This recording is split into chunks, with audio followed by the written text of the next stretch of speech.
नमस्कार मैत्रिणींनो, श्री स्वामी समर्थ. कशा आहात? तर चला आज आपण पाहणार आहोत असा कॉन्ट्रास्ट कलरचं पफ स्लीव्हचं डिझाईन. तर याच्या आधी पण बरेचसे व्हिडिओ आपण याच स्लीव्हचे पाहिलेले आहेत, परंतु अशा पद्धतीची कॉन्ट्रास्ट स्लीव्ज आपण पाहिलेली नाही डिटेलमध्ये. तर आता हा व्हिडिओ डिटेलमध्ये असणार आहे, तर व्हिडिओ शेवटपर्यंत पहा आणि सुंदर अशी स्लीव्ज डिझाईन तयार करा अगदी एकाच प्रयत्नात. व्हिडिओला सुरुवात करूया.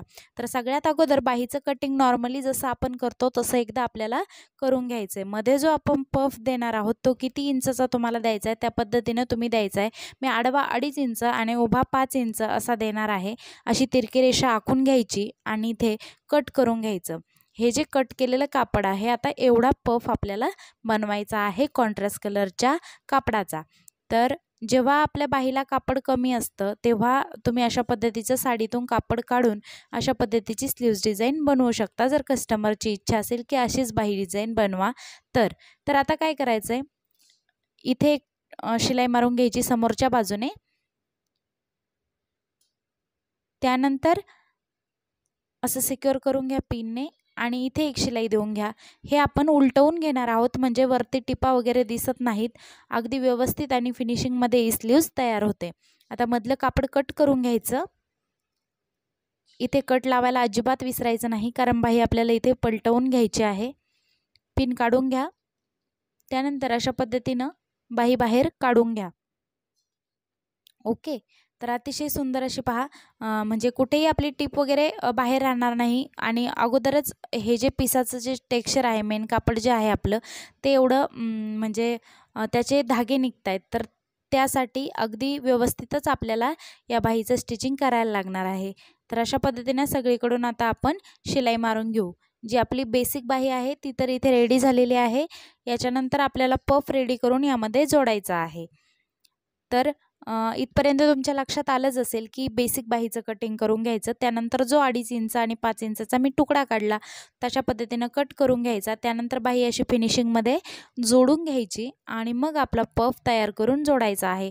तर पफ तयार करताना कुठली काळजी घ्यायची ते सुद्धा मी तुम्हाला सांगणार आहे, कारण कापड जेव्हा आपलं एवढं कॉटनचं स्टिकी वगैरे असं नसतं, धागे निघत असतात, त्यावेळी जो पफ बनवतो आपण त्याला अस्तर लावणार नाही आहोत. तर त्यासाठी काय करायचं आहे, त्याला फिनिशिंग येण्यासाठी असं दोन्ही बाजूने एकदा दुमडून घ्यायचं आहे, कारण हे जर आपण ओपन ठेवलं तर जेव्हा आपण पफ तयार करू त्यानंतर त्याचे धागे आतल्या बाजूने असे निघणार आहेत. तर ते धागे निघू नये म्हणून दोन्ही बाजूने आणि आणखी एक खालच्या बाजूने आपल्याला अशा पद्धतीनं दुमडून व्यवस्थित जोडून घ्यायचं आहे. म्हणजे काय होणार आहे, धागे निघणार नाहीत.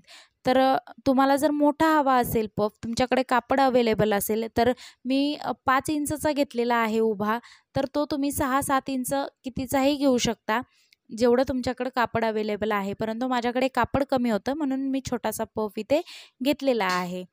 तर आता असं मध्यावरती दुमडून घ्यायचं, एक डॉट देऊन घ्यायचा. त्याच्या बाजूने किती कापड उरले पाहायचं, किती किती इंचचे आपले ज्या मिऱ्या आपल्याला इथे टाकायच्या आहेत, स्प्लिट्स आपल्याला टाकायच्या आहेत त्या पाहायच्या. तर 5 आपल्या इथे प्लिट्स पडतायत. अशा पद्धतीनं दोन्ही बाजूने 5-5 प्लिट्स पाडून घ्यायच्या बरोबर मध्यावरती घेऊन. आता या बाजूने पाडून घेऊ. व्यवस्थित अशी बरोबर जशा पलीकडच्या आपण केलेल्या आहेत तशाच या बाजूच्या सुद्धा करायच्या आहेत. बारीक टीप इथे मारून घ्यायची शिलाई, म्हणजे उसवणार नाही. आपला पफ जो आहे तो अगदी फिनिशिंगमध्ये तयार व्हायला हवा. जर तुमच्याकडे जास्त कापड असेल तर तुम्ही जास्तीच्या प्लेट्स टाकून सुद्धा याला जास्त पफ देऊ शकता, म्हणजे अगदी उंच असा पफ येतो आणि सुंदर दिसतो तो अंगावरती. परंतु माझ्याकडे कापड कमी असल्यामुळे मी छोटाच दिला आहे. असं काही नाही की जेवढी मी मापं घेतली आहे तेवढीच तुम्ही घ्यायला हवीत. मी फक्त तुम्हाला पद्धत सांगते. मापे तुमच्या हिशोबाने तुम्ही टाकू शकता, जसं तुमच्याकडे कापड अवेलेबल आहे तसं. बरोबर मध्यावरती असा पफ ठेवून घ्यायचा. तर पहा, अजून आपण याला फिनिशिंग दिलेलं नाही तरीसुद्धा हे कॉन्ट्रास्ट कलरचं कॉम्बिनेशन किती सुंदर दिसते. तर जेव्हा आपल्याकडे असं कापड असेल 2 कलरमध्ये तेव्हा ही बाही डिझाईन आपण नक्कीच बनवू शकतो. पहा,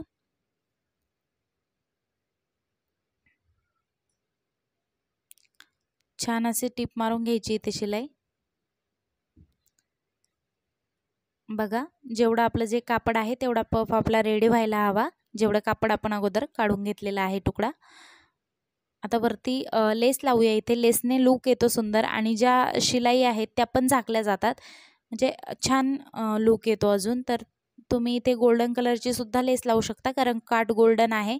जसं तुमच्याकडे अवेलेबल असेल त्या पद्धतीने करा. तर पहा, अंगावर घातल्यावर अतिशय सुंदर दिसते ही बाही. अशा पद्धतीने बटन पण तुम्ही लावून घ्या. दुसऱ्या कलरमध्ये तुमच्याकडे अवेलेबल असेल बटन तर ते तुम्ही लावू शकता. गोल्डन असेल तर गोल्डन लावलं तरीही सुंदर अशी आपल्याला इथे बाही डिझाईन मिळून जाणार आहे. व्हिडिओ कसा वाटला ते कमेंटमध्ये नक्की सांगा. Like, share and subscribe. Shri Swami.